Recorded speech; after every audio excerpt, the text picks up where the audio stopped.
带大家看看村主爸妈开村里饭店和小卖部，准备80桌农村酒席的一天。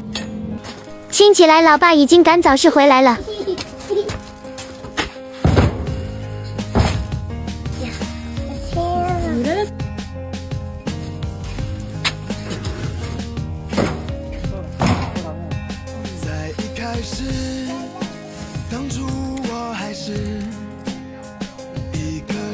饭后给大肘子撩毛。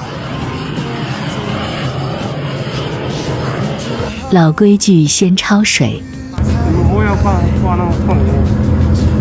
这个都是磨好的肘子，这磨的是叫啥？麦芽糖。上次炸的好看的吗？来了。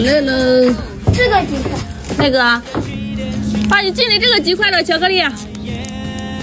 哦，那个1块的。这个5毛。对的。正好10块65毛啊，走吧，走。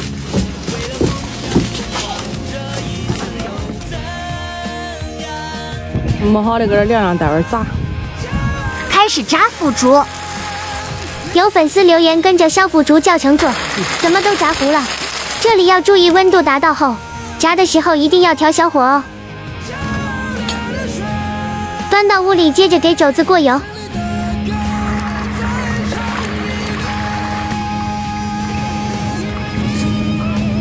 都炸好了那些了，又一锅。没想到凉了这么久，还是有点崩油。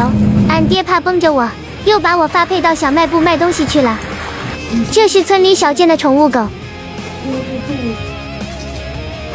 6块9块。从上午到他喝上半喝上，下半喝上。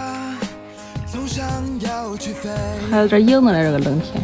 这剩下的油俺爸给炸的，这是叫小硬。得控控油哈，油有点多。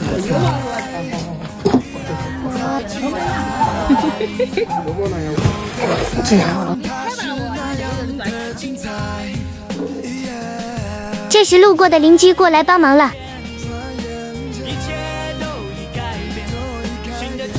你尝尝，好吃这个。这好吃。你不来这？对，得看，对，那分。就这些了，炸完了，没有了。